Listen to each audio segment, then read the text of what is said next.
AQSh prezidenti Donald Tramp Amerika samolyotlari Erondagi 3 ta yadro obyekti Fordo, Natans va Isfahonga zarba berganini ma'lum qildi. Oq uy rahbari tegishli postni 21-iyun kuni ijtimoiy tarmoqlardagi sahifalariga joylashtirdi. Trampning so'zlariga ko'ra, AQSh harbiy havo kuchlari samolyoti Eron havo hududini tark etgan.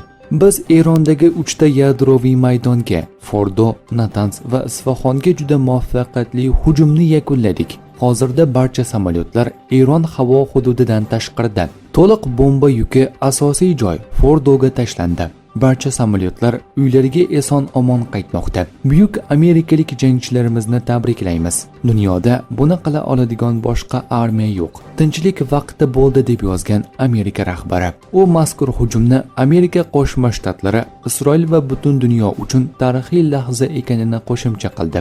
Uning aytishicha, Eron endi bu urushni tugatishga rozi bo'lishi kerak.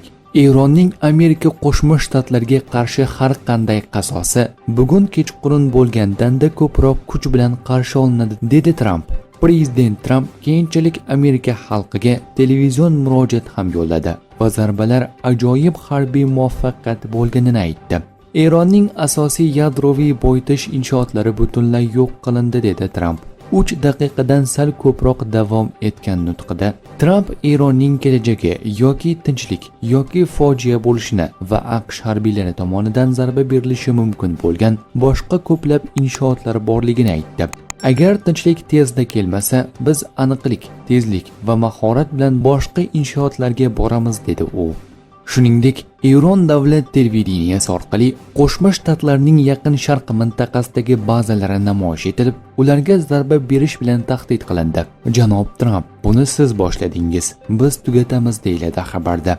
Xususan, yaqin vaqtda Eron Isroilga o'nlab raketalar uchirdi. Yakshanba tongida Eron Islom inqilobi qo'riqchilar korpusi tomonidan amalga oshirilgan hujum AQSh harbiy havo kuchlari Erondagi yadroviy obyektlarga zarba berganidan bir necha soat o'tib sodir bo'ldi. Eron davlat televideniyasi va radiokommunikatsiyasiga ko'ra, hujumda taxminan 30 ta raketa qo'llanilgan. Reuters agentligining mahalliy guvohlarga tayanib, Isroilning Tel Aviv va Hayfa shaharlarida bir nechta portlashlar sodir bo'lgani xabar qilinmoqda.